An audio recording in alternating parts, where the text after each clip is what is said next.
What's up, everybody? Welcome back to my channel. My name is Jacqueline. For those of you that do not know, and this is Emme. Hey, I know I haven't posted in quite a while, but with this whole coronavirus stuff, I've been kind of stressed. But today we're going to be doing the reading habits tag, so let's just jump right in.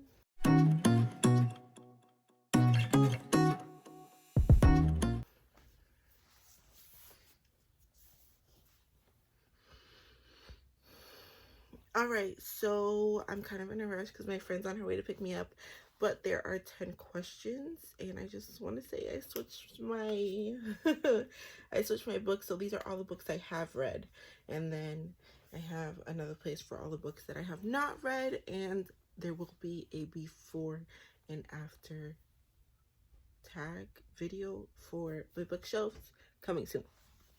And my shirt's very wrinkly. All right, question number 1. Do you have a certain place at home for reading? My bed. This is the number 1 place where I read. Sometimes, no, that's pretty much it. And then like on the bus and stuff when I'm commuting. So, yeah. Question 2. Bookmark or random piece of paper? Bookmark. I actually have a bookmark elephant's place thing that I keep on my bookmarks that are not in use. Most of them are book of the month ones because they send a bookmark every month. So I keep that there. I am completely a bookmark person. I don't really like folding the pages in. I don't really like any of that other stuff. I try to keep my books in the best condition possible, but that's a personal choice for everybody, of course. Question 3, can you just stop reading, or do you have to stop after a certain chapter or a certain amount of pages? I usually try to stop either at the end of a paragraph. If there's a page break, I'll stop there, but the goal is to make it to the end of a chapter, but of course that's not always feasible. You know, sometimes I have to go into work. I'm coming back from my break.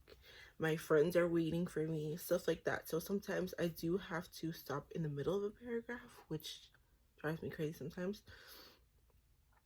But I make it work. Number 4, do you eat or drink while reading? I like to eat. No, not eat. To eat, I need to be watching something. It's a really bad habit, but that's where we are. But I would drink tea or coffee. I've been obsessed with coffee lately, even though it's so bad for you. Question number 5, multitasking, music or TV while reading? No, it has to be completely silent. If somebody else is like listening to music or watching TV or trying to talk to me while I'm reading, it's not happening, like, at all. I have to have complete silence, good lighting, my glasses, the whole 9 yards. Question 6, one book at a time or several at once? I am a several at once type of girl. I'm currently reading 3 books, 2 on audiobook and 1 like physical. Which, going back to number 5, multitasking, I can listen to an audiobook while I'm like doing errands and stuff, but that's the only multitasking. And back to number 6, several books at once, always, but there's always that one book that takes precedence over everybody else. You know what I mean? Like, I can be reading 3 books, but I can be like 75% on this one, 25, and then like 10% on one, you know? Number 7, reading at home or everywhere? Everywhere. Anytime I can read, I take full advantage of it. Number 8, reading out loud or silently in your head? Silently in my head. I only read out loud if I'm like reading to someone. Like, that happens super rarely. Sometimes when I'm with my students, I'll read them like a little paragraph, taking out all the stuff that is like inappropriate. But yeah, because they're very interested in what I'm reading, of course, all the time.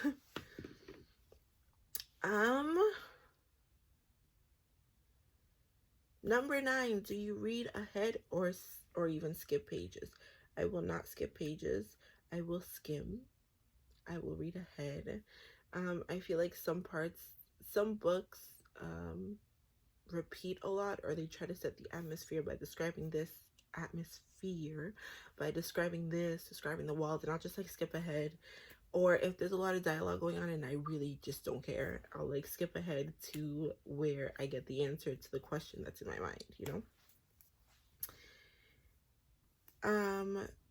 Number 10, breaking the spine or keeping it like new. I try to keep all my spines like new, as you can see.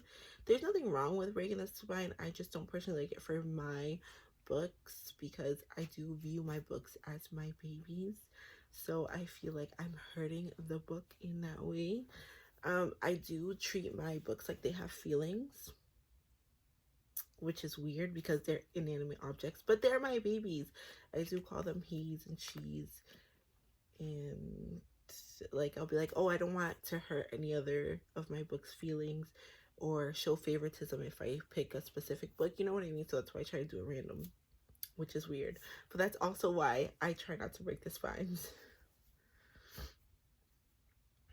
Number 11, do you write in your books? I do not. I will do tabs. Let me see if I will do tabs. I haven't started reading it, but I will do tabs, but I don't do tabs in the same way other people do it. I do tabs as like a reading goal. See, I haven't even started reading this, but like Harry Potter, I have to read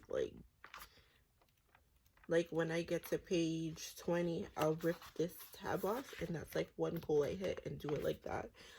I just find that it gives my competitive side something to do, and I feel more accomplished.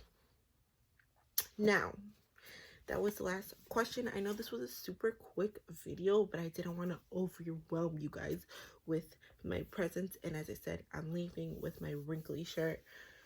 So, thank you so much for watching. I will have another video on Monday, especially since I'm home for the next like 2 weeks because of the coronavirus. My videos will be more consistent, and that's about it.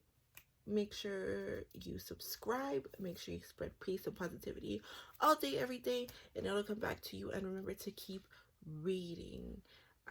Thank you so much, and I'll see y'all later. Bye.